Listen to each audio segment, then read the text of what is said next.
Olá, boa tarde. Você assiste a partir de agora a transmissão da sessão ordinária da 2ª Câmara do Tribunal de Contas do Espírito Santo, sessão realizada no dia 26 de fevereiro.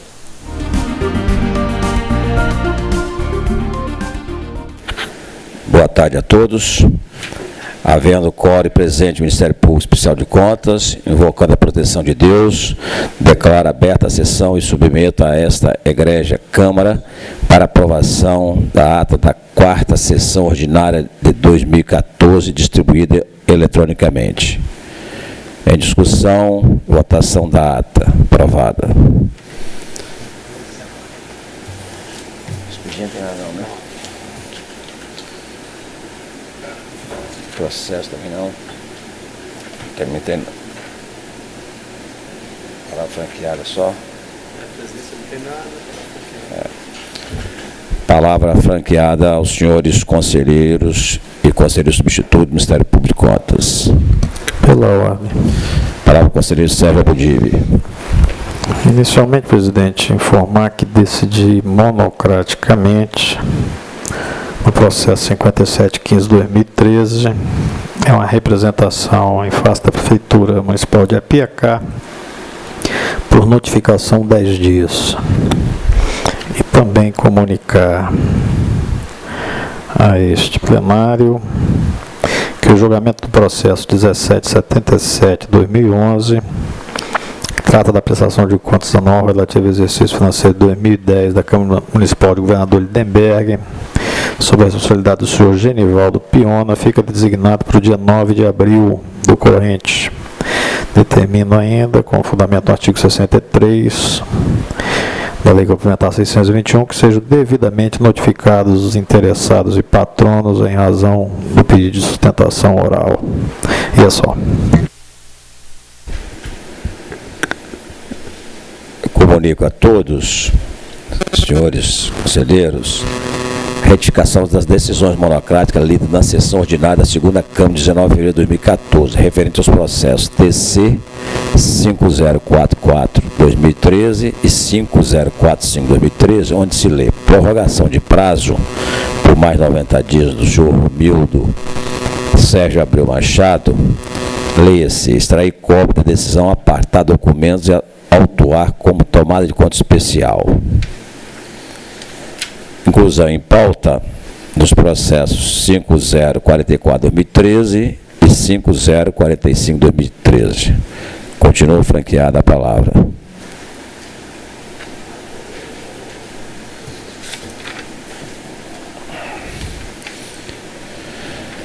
Devolução de processos. Não tem. Medidas cautelares. Também não tem. Leitura de acórdãos, palavra com o conselheiro Sérgio Abudibe.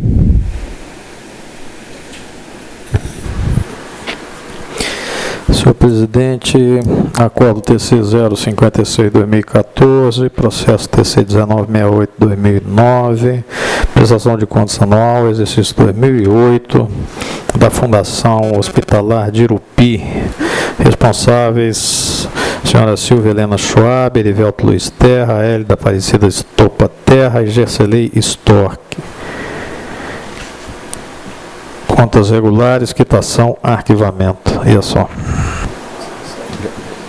Palavra com o conselheiro Sérgio Borges.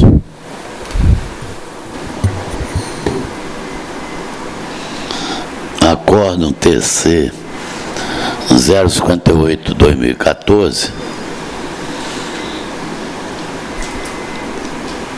processo TC 2870-2013, Fundo de Defesa e Desenvolvimento do Meio Ambiente, Fundema. Prestação de conta anual, exercício 2012, responsáveis: Patrícia Gomes Salomão, Aladim Fernando Cerqueira, Paulo Rui Valim Carnelli. Contas regular, quitação e arquivamento, presidente. Julgamento do processo em pauta. Palavra com o conselheiro Sérgio Abudib. Senhor presidente, eu inicio relatando o processo 6401-2012. Esse processo, senhor presidente, é uma representação em face da Prefeitura Municipal de Itarana. Como há solicitação de sustentação oral, eu devolvo a palavra a Vossa Senhoria, a fim de que Vossa Excelência, possa fazer o pregão. Convido o secretário para fazer o pregão. Enquanto-se presente, o interessado no processo 6401-2012, Câmara Municipal de Itarana, Dr. Luciano Ceoto, está presente, senhor presidente. Está presente, senhor presidente. Dou a palavra a Vossa Excelência. Muito bem, tratam-se os autos, representação formulada pela Câmara Municipal de Itarana, tendo como objeto supostas irregularidades contidas no processo licitatório e execução de serviços da obra de construção da unidade de saúde da gente, em atendimento ao convênio 7798, celebrado com a Secretaria de Estado da Saúde. Por redistribuição da 52ª sessão ordinária, vieram os autos. Manifestou-se o núcleo de Engenharia e Obras Públicas solicitando fossem requisitadas cópias digitais dos processos administrativos completos. Por decisão monocrática, 220/2012, determinei a notificação dos responsáveis para que apresentasse a documentação solicitada pelo núcleo de engenharia. Após apresentados os documentos, o núcleo elaborou uma manifestação técnica preliminar 163, relatando a existência de indícios de irregularidade, no que foi acompanhada pela Instrução Técnica Inicial ITI 317/2013, que apontou inconsistências, pugnando pela citação dos responsáveis. As inconsistências eram a visita técnica conjunta, apresentação antecipada de garantia, comprovação de capacidade técnico-operacional,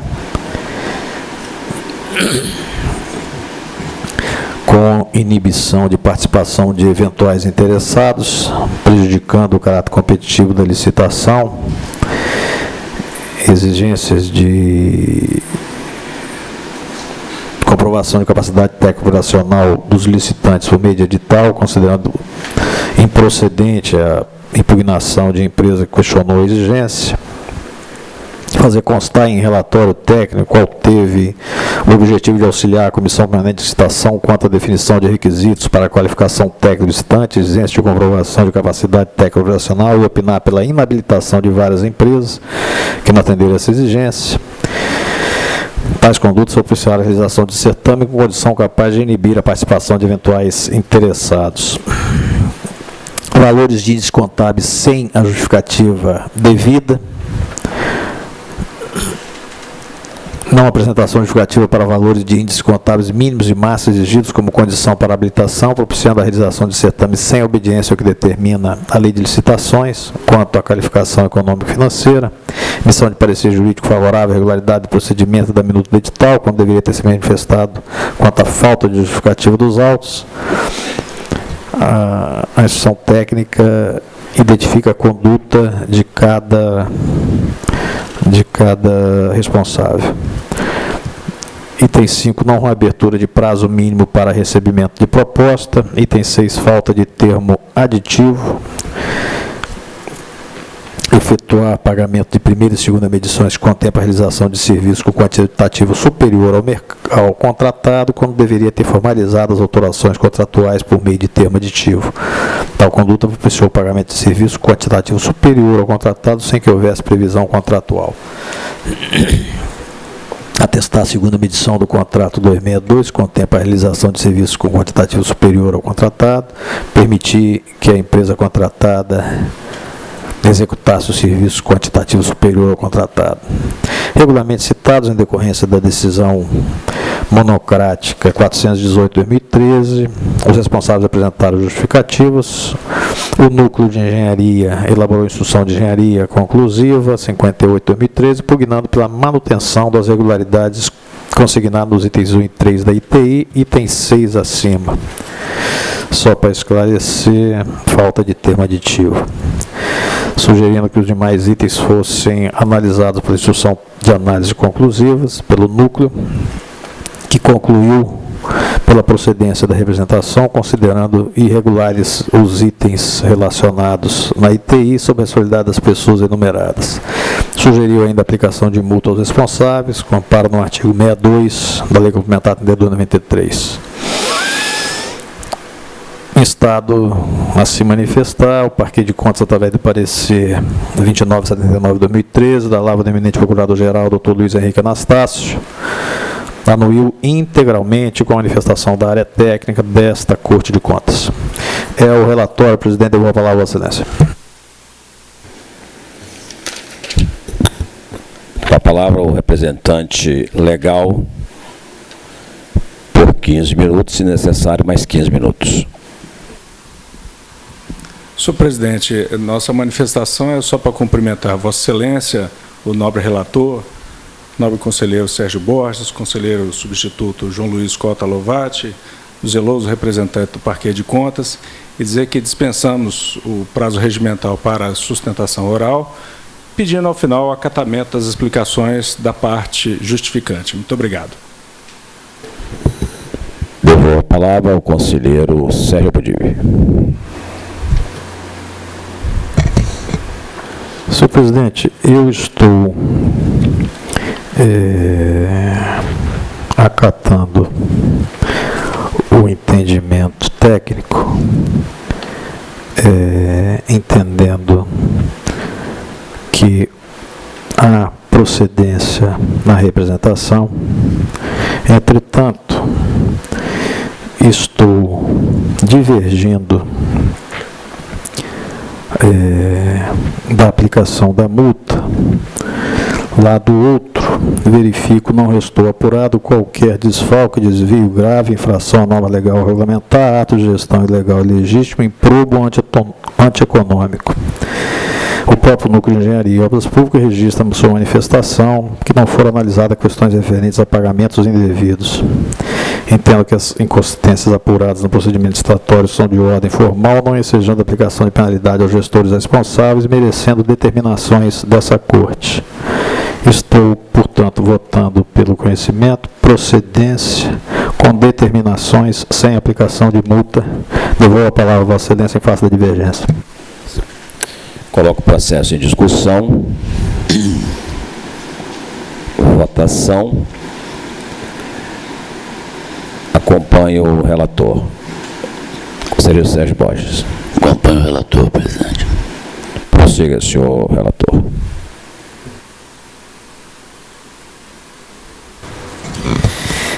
Senhor presidente, o processo a seguir é o 220/2014.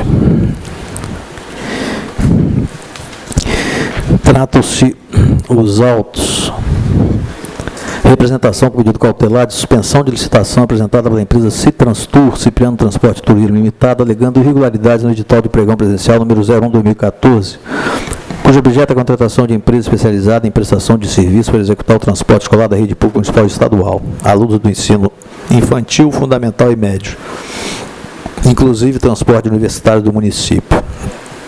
Por meio de decisão monocrática, determinou a notificação com urgência.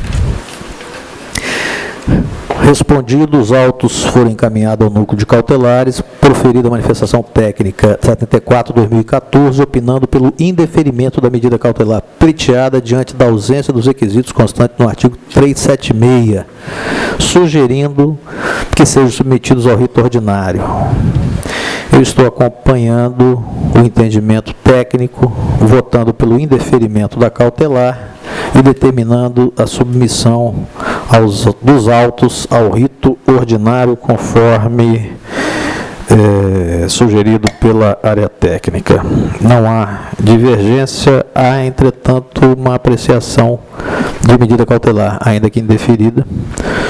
Consulto se há necessidade de manifestação dos restantes. Consulta ao conselheiro Sérgio, acho que não há necessidade, né? Prossiga, senhor relator. Presidente,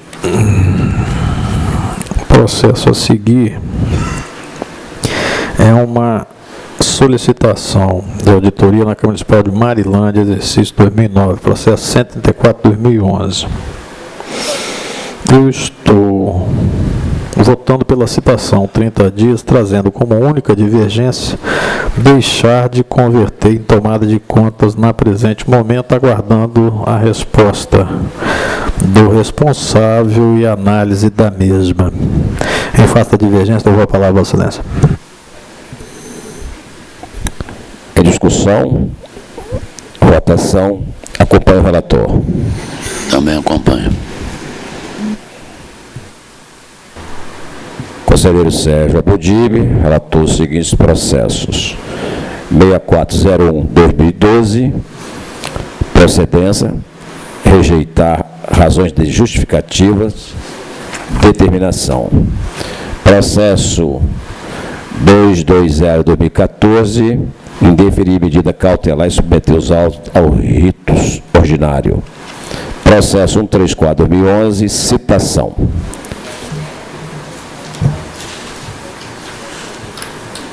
Passo a relatar os processos de minha relatoria. Processo 6724/2013, Câmara Municipal de Atílio Viváqua, acompanhando a técnica do Ministério Público de Contas, voto pelo saneamento da omissão de encaminhamento da prestação de contas referente ao primeiro semestre de 2013 da Câmara Municipal de Atílio Viváqua, sob a responsabilidade do senhor Romildo Sérgio Abreu Machado e posterior arquivamento feito. Processo 7349/2013, Prefeitura Municipal de Rio Novo do Sul, acompanhando a técnica do Ministério Público de Contas, voto pelo saneamento da omissão de encaminhamento do relatório de gestão fiscal, referente ao primeiro quadrimestre de 2013 do município de Rio Novo do Sul, sob a responsabilidade da senhora Maria Albertina Menegado Freitas e posterior arquivamento. Processo 5044/2013, uma representação